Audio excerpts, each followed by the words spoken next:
Hello, hello, hello. Hey, it's Matt Linklater here. I want to share with you some ideas on focus. Where your focus goes, your energy flows. And ultimately, your focus is going to be the number one determinant of your success. And so I was focused with this, or bombarded with this a few times recently, and just thinking about in sales and in business, everything is really about your internal state, your internal focus, and that's what's going to project your success. So let me explain. So I've done over 2,000 stand-up presentations, and I know that the times that I haven't been silky smooth versus the times that I'm silky smooth really boils down to what's going on in my head. So typically, if I'm going to have a great presentation, I'm really not thinking of a whole lot. I'm kind of blank, and I'll share that in another presentation of how to put that blank state in your mind. Go to kind of what some people in NLP call that zero state, that state of know nothing. But ultimately, the times I'm not having success is I'm thinking about the audience. I'm thinking about being judged. I'm thinking about what they're saying, or what they're thinking, and how they're receiving my message rather than just knowing, having confidence in knowing that message. And so I was approaching this the other day. With one of my friends owns a hair salon, and one of her employees was going to do a training, and the employee was practicing on a mannequin when I was there, and she said, "I'm really nervous for tomorrow." And as you think about that, why is she nervous? Here she is, knows her craft, is the best at her craft, and she's done it a million times. What she's nervous about is being judged. So her focus isn't on about being great and being stellar what she's doing. She's focused on about the audience judging her. Just yesterday we had a parent-teacher conference over my 3.5-year-old boy MJ.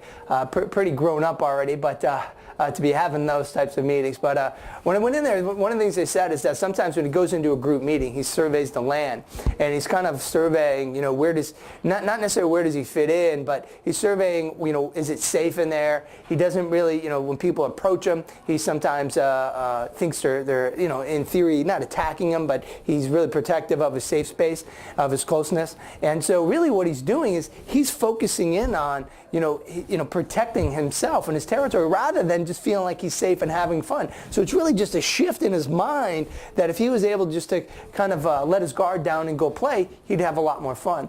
And so what I really think about here is, when you think about your focus, is how do you have ultimate success, whether you're doing a one-on-one sales meeting. I've done over 13,000 sales meetings. I was a financial wholesaler for 10 years for Allstate, AXA, and Ameriprise, and I used to call them financial advisors, so I ran 13,000 sales meetings.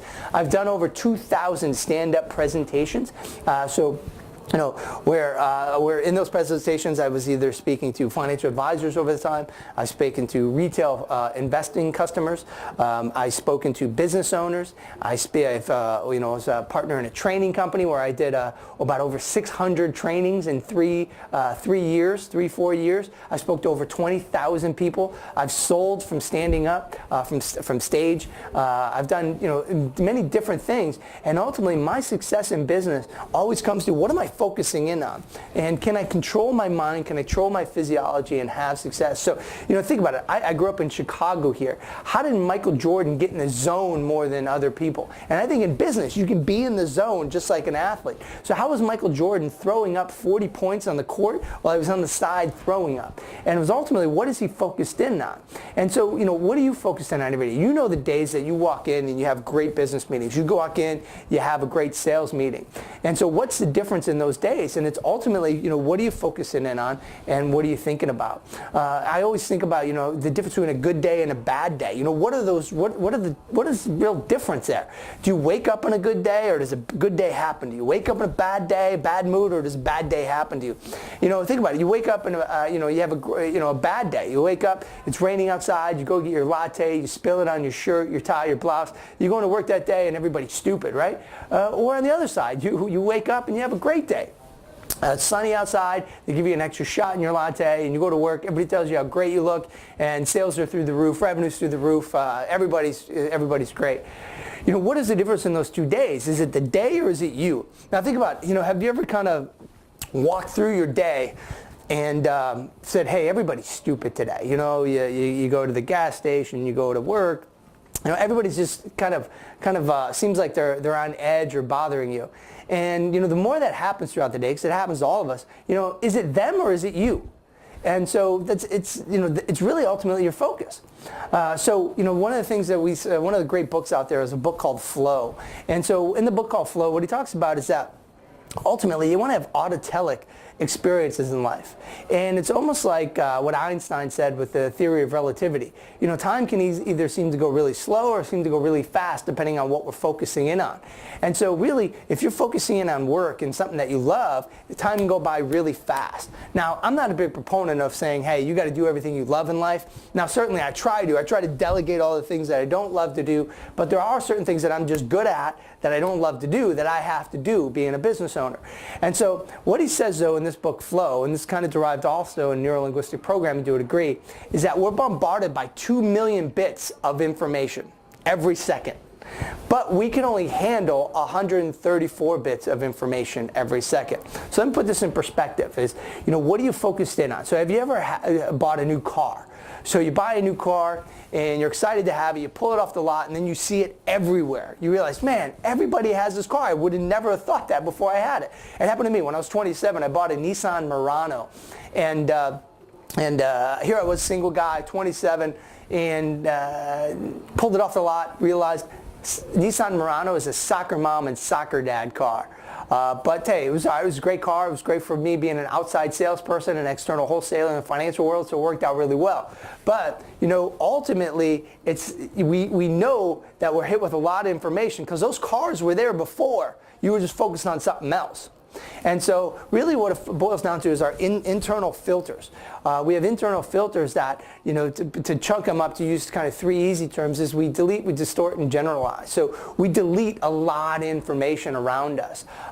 Think about, have you ever been looking for your keys? So you're looking for your keys, and you're like, honey, where are my keys? You can't find them. And then somebody just kind of gives them right in front of you, dummy. Or you've had this before. You're looking for your sunglasses, and they're on your head. And so somebody says, hey, your sunglasses are on your head. So we delete a lot of information around us. The other thing is we distort a lot of information around us. Have you ever went up to somebody and just said, hey, I think I know you? And after they turn around and you get a better view of their face, you realize you didn't know them, you turn beet red, and you walk away kind of defeated, right? So we distort. Or, have you ever been on in a situation with one of your good friends and you guys have two totally different views of that situation? It's because we distort the information quite drastically. One time I was driving, I was going to speak in I think it was Charlotte, North Carolina, and a gentleman came up to me, the doorman was really excited to see me, and he said, hey, you were on the Steve Harvey show today.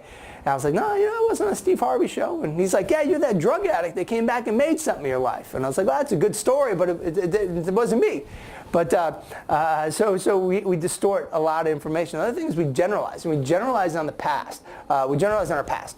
And so what that means is that we say this is the way things work for us. This is just the way it's going to be. And we repeat that same scenario over and over and over again. So I know this wouldn't happen to anybody watching this video, but people who go from job to job to job to job, and it's never their fault. It's always the SOB boss's fault that fires them. It's never their fault, but they go from job to job to job.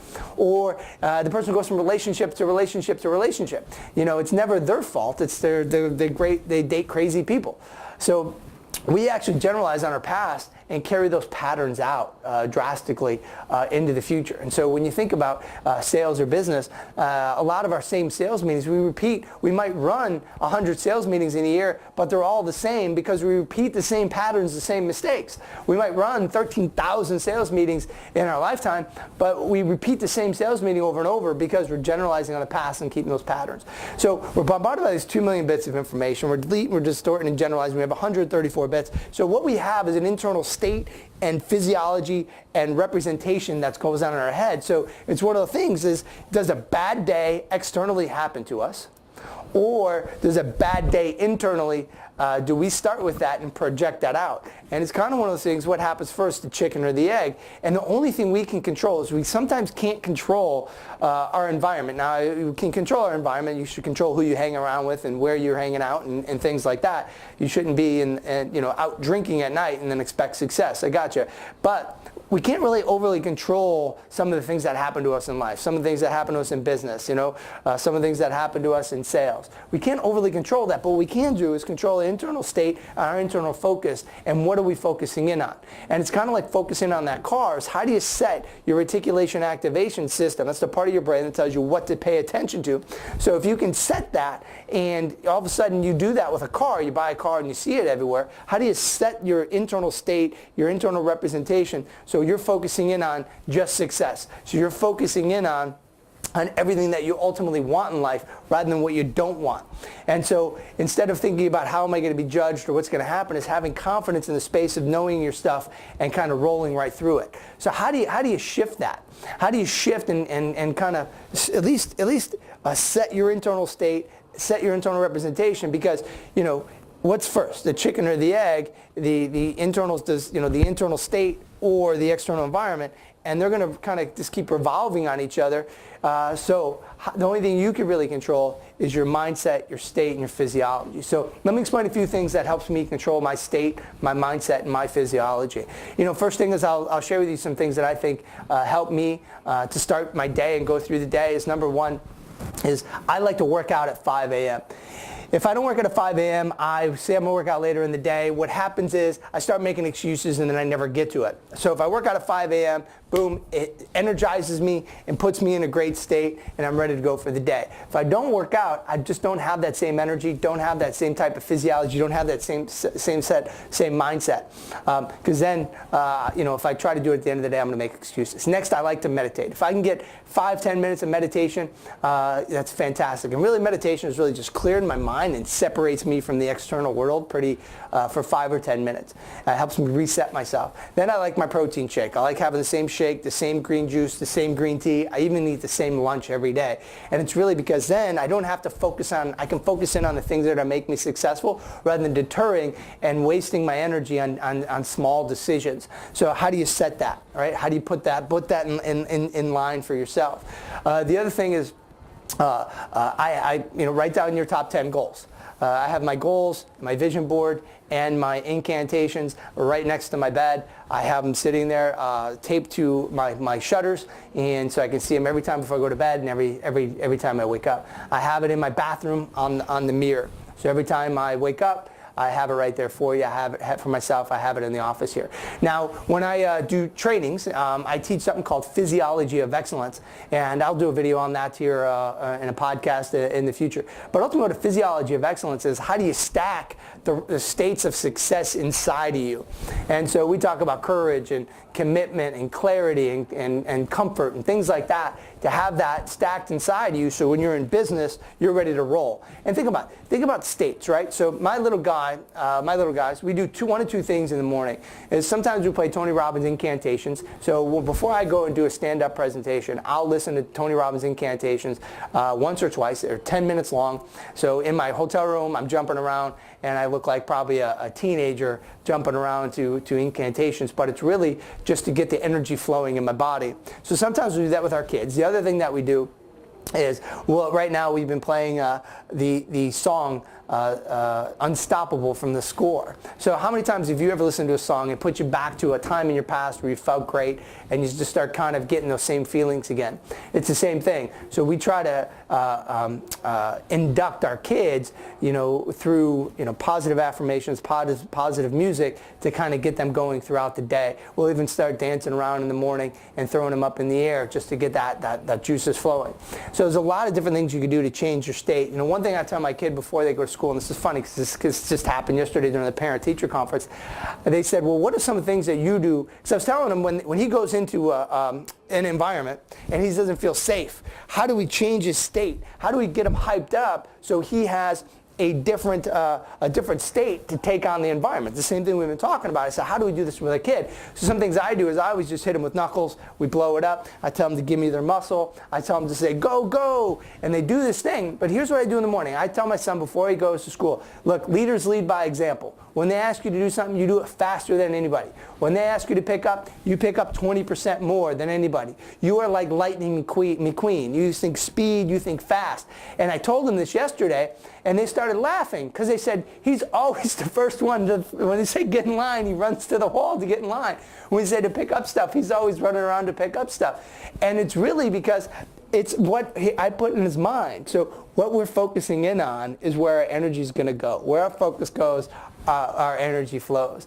And so really, set your focus each and every day, focusing on what you want, focusing on what you ultimately desire. And, something small to think about is you cannot not think of something without thinking about it. So if I said, don't think about the biggest, reddest, loudest fire engine right now, what are you thinking about? The biggest, loudest, reddest fire engine right now. So if you cannot not focus on something or think about something without thinking about it. Focus in on ultimately what you want. Have a pinpointed what you want. Create some mental space. Set your day. And because that we're going to generalize, and those patterns are going to keep playing out. And the only thing we can control is our state and our mindset. And so how do we do that? And a few things ultimately is work out, meditate. Set up the right patterns to eat right and fueling your body. Set up the right things that you're fueling your mind with in audios. Put your incantations, your goals, your pictures of your vision board around you. Change your state. Get up, move around, listen to great music, listen to great videos, listen to great audios. Just inundate your mind. And just like MJ, induct yourself every day. And I try to induct him every day with the things that I know that are going to help him be successful. And so, hey, everybody, have more sales, make more sales, have a great day in business, and crush it in business. I ask you this, if you can, do me a favor, if you can share this to some people, I really appreciate it. If you can comment back, tell me what you liked, tell me what you didn't like. If you can comment back and tell me also what you'd like to hear about. All this stuff that I come up with is from, just like you, from experiences. I ran 10 years in the financial world. I ran 13,000 meetings. I've done over 2,000 presentations. I run 3 businesses. We're going to a Mez fund today to raise $5 million. Raised 500 grand from a bank yesterday. So we're always, in business out here, doing things and experiencing different things. And a lot of them are from my experiences. My experiences that I find is successful. And sometimes, hey, when we make mistakes, or when we see the environment, or we see other people that are successful, or other things that they could have done different or better. So whatever we can do to help you out, let us know. Please share us. Please comment on us. And good luck. Crush it out there. And I look forward to talking to you soon.